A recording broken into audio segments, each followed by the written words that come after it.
5명 최종 경합 끝 과반 득표 한강 깜짝 수상 이끈 베일 속 심사서혜림.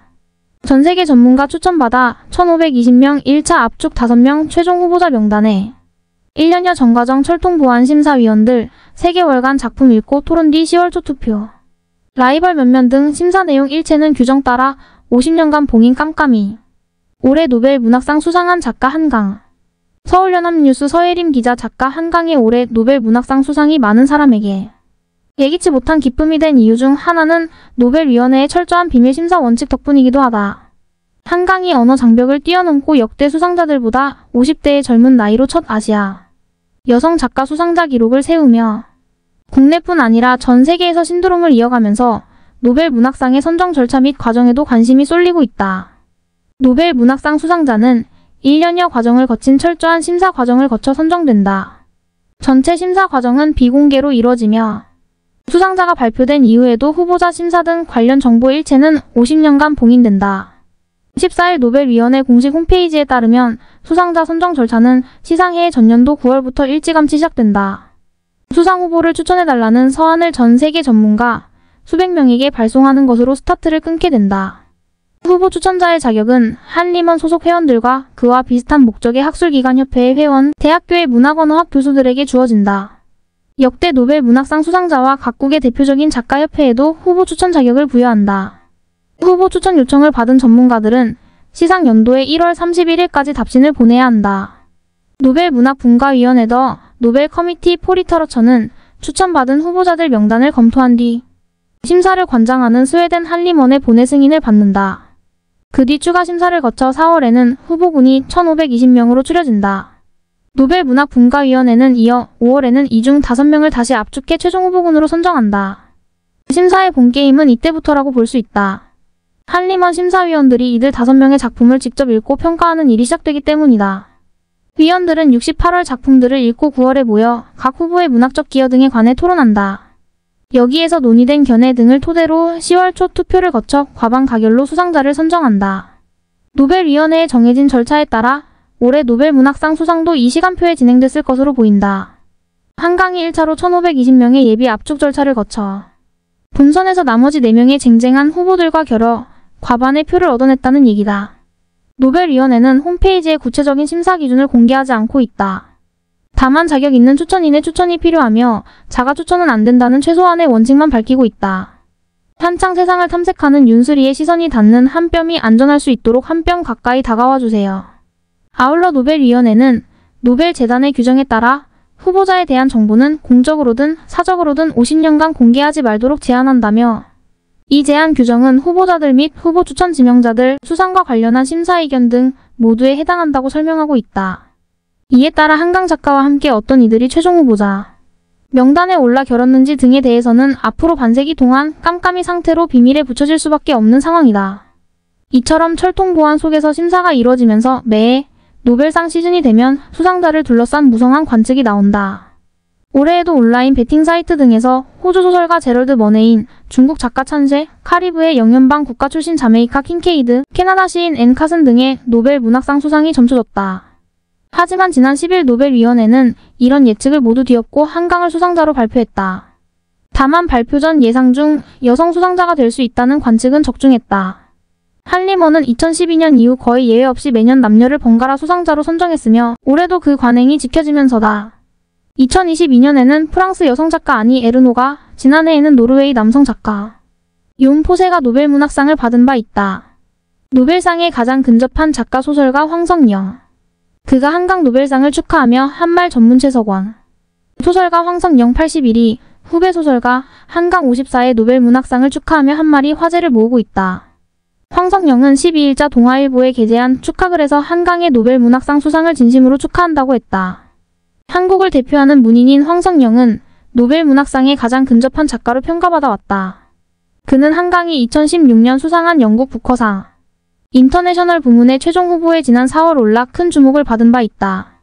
그런 그가 후배 소설가 한강의 노벨 문학상 수상 소식을 들은 뒤 깊은 감회를 전해 화제가 되고 있다. 동아일보에 따르면 한강이 노벨 문학상을 받은 다음 날인 11일 오전 황석영은 동아일보와의 통화에서 놀랐다. 그리고 아주 기쁘다라고 소감을 밝혔다. 그는 한강의 노벨 문학상 수상을 통해 한국 문학의 세계적 위상이 한층 더 높아졌음을 실감한다고 말했다. 그는 동아일보에 보낸 축하글을 통해 한강의 수상이 갖는 의미를 더욱 깊이 있게 설명했다. 황석영은 축하글에서 한강의 이번 노벨상 수상은 고통과 순환의 치유자였던 한국인과 한국 문학이 걸어온 길 위에서 이뤄낸 빛나는 성과라며 자신 역시 그 길을 함께 걸어왔음을 언급했다. 그는 한강의 작품들이 억압과 폭력 속에서 희생된 이들과 그 상처를 간직한 생존자들의 이야기를 다뤘다는 점에서 수상이 더욱 뜻깊다고 했다. 특히 한강의 작품이 단순한 문학적 성취를 넘어 시대의 고통을 기억하고 치유하는 역할을 해왔음을 강조했다. 그는 작가 누구에겐들 동시대 사람들에 대한 책임이 없겠냐마는 한강은 이 소중한 상징성을 마치 밤길에서 마을 사람들의 길을 밝혀주는 빛처럼 사용하길 바란다고 당부했다. 그는 한국 문단의 어려운 시절을 함께 이겨낸 여러 선배 작가들의 얼굴이 떠오른다고 회상하며 우리는 이제 여기까지 왔구나라고 감격을 표했다. 황석영은 마지막으로 자신도 한강의 성취에 힘입어 몇 발짝 더 나아가고 더 좋은 작품을 쓰겠다는 다짐을 전했다. 한강의 노벨 문학상 수상을 축하하며 그는 한국 문학의 앞날이 더욱 밝아지길 바란다고 글을 마무리했다. 황석영의 축하 메시지는 한강의 노벨 문학상 수상을 축하하는 동시에 한국 문학 전체의 발전과 세계적 인정에 대한 자부심을 드러낸 것으로 평가받고 있다. 독자들은 두 거장이 나눈 깊은 공감 등의 반응을 보이며 황석영의 진심 어린 축하에 감동했다고 밝히고 있다. 황석영이 동아일보에 보낸 글 전문. 한강의 이번 노벨상 수상은 고통과 순환의 치유자이며 해결자였던 한국인과 한국 문학이 걸어온 길 위에서 거둔 빛나는 성과다. 나도 그 길을 걸었고 한강도 걸었으며 우리 후배들 또한 걸어갈 것이다. 무엇보다도 한강의 작품들이 억압과 폭력 아래 쓰러진 사람들과 살아남은 자들의 깊은 상흔을 어루만지고 기억하게 해준다는 점에서 이와 다른 어느 누군가의 작품에 주어지지 않아서 더욱 다행스럽고 기쁜 일이다. 작가 누구에겐들 동시대 사람들에 대한 책임이 없겠냐마는 특히 한강은 이 소중한 상징성을 밤길에 마을 사람들의 행로를 돕는 빛으로 쓰게 되기를 바란다. 어려운 시대를 헤쳐오며 가난한 살림이나마 살뜰하게 꾸려오던 한국 문단에 사라져간 여러 얼굴들이 떠오른다. 자, 우리는 이제 여기까지 왔구나. 나도 몇 발짝 더 내디뎌 좀 더 좋은 작품을 쓰다 가겠다는 각오가 새로워진다. 한강의 노벨 문학상 수상을 축하한다. 한강 노벨 문학상 수상의 세 가지 의미. 박범신. 세 가지 점을 얘기하고 싶은데 하나는 한강이 받는 노벨상은 어쩌면 우리 한민족이 쓰고 있는 우리 모국어에 대한 상이라고 봅니다. 그런 의미에서 보면 한강 개인이 상을 받는 게 아니라 한글과 한국어를 쓰고 있는 우리 모두에게 주는 상이 아닐까, 우리 한민족에게 주는 상이다. 그래서 세계에서 가장 아름답고 뛰어난 한글과 특히 한국어 하여튼 모국어가 받는 영광스러운 상이라는 생각을 처음 했고요. 그러니까 여러분도 같이 상을 받으시는 거예요. 한국어를 쓰고 있는 여러분들이. 두 번째는 요즘 문학은 아까 말한 대로 제가 자조적으로 얘기했지만은 옛날 80년대, 90년대에만 해도 어디 문학 강연을 가면은 입추의 여지가 없었어요.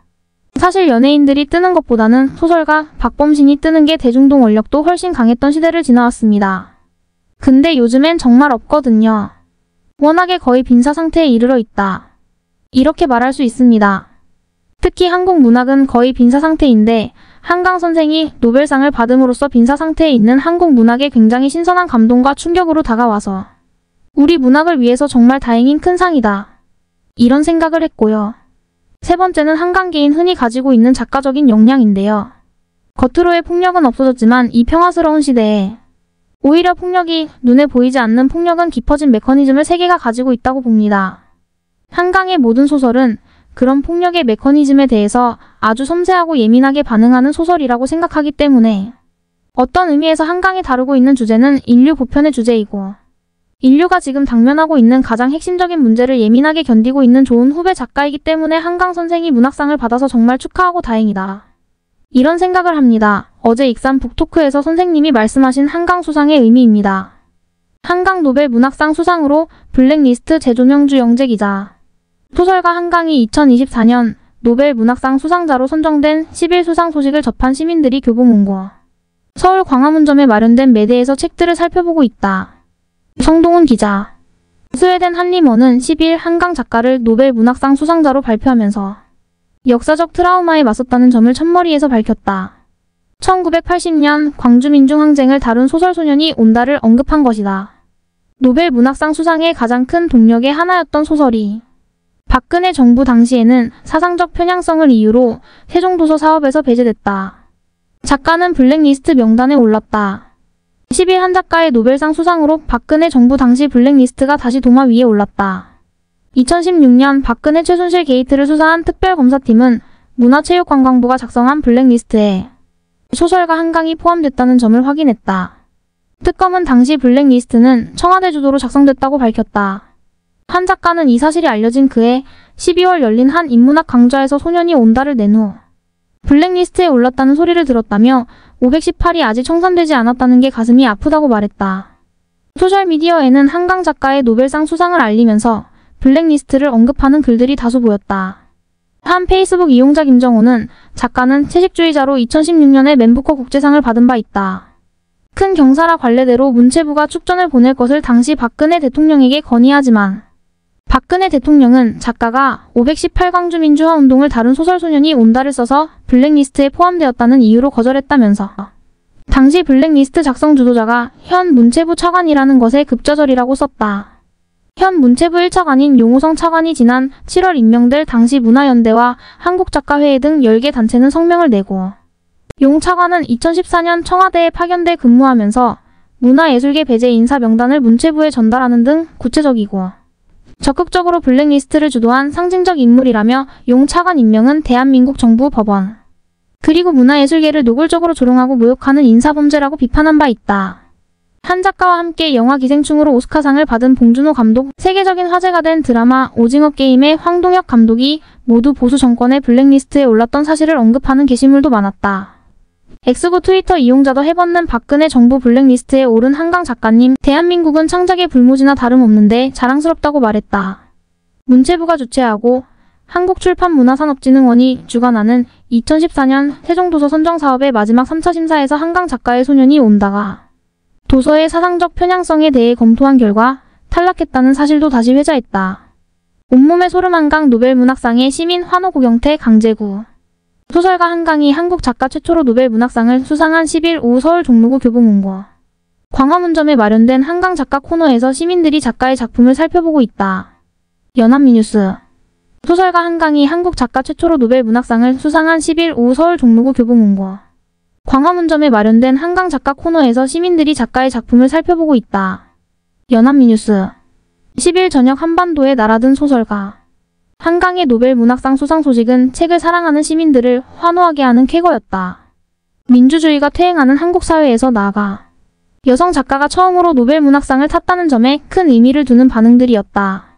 20대 여성 이현재 씨는 퇴근 후 대학 친구들이 단체 대화방에 한강의 노벨문학상 수상 속보 기사를 올려서 알게 됐다며 단체 대화방에서 친구들이 미쳤다고 외치는 중이라고 전했다. 이 씨는 또 어렸을 때부터 맨날 남성 작가들만 노벨문학상 후보에 이름을 올렸다는 기사를 읽다가 여성 작가가 수상했다는 점에서 더 기쁘고 짜릿하다고 했다.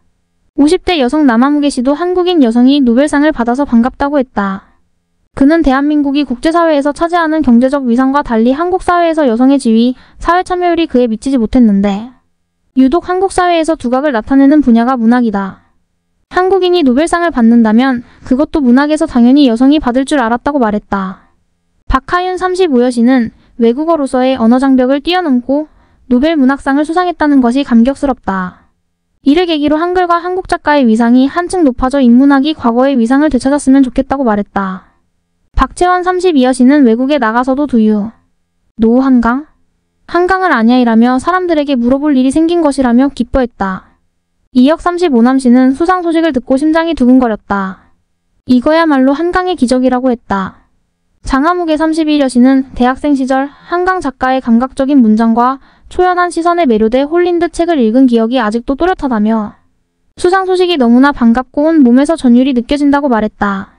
40대 남성 정하무개 씨는 역사적 트라우마에 맞선 산문이라는 스웨덴 한림원의 선정 사유에 주목했다. 그는 뉴라이트로 인한 역사 후퇴의 시대에 한국의 과거사를 다룬 소설을 세계가 인정했다는 점이 현 정권의 교훈 또는 경고로 읽혀지면 좋겠다고 말했다. 20대 때부터 한강 작가를 좋아해 북콘서트도 따라다녔다는 30대 여성 노아무개 씨는 온몸에 소름이 돋는다며 나라에 대한 자부심, 자랑 이런 거 버린 지 오래인데 한강 작가 덕분에 다시 생기고 있다. 삶을 포기하고 등지고 싶은 사람들은 한강의 책을 읽기를 바란다고 말했다. 이윤종 45남씨는 낙수가 바위를 뚫는다고 했는데 결국 우리 문단에서 노벨문학상이 나왔다. 한강 작가의 수상을 진심으로 축하한다고 말했다.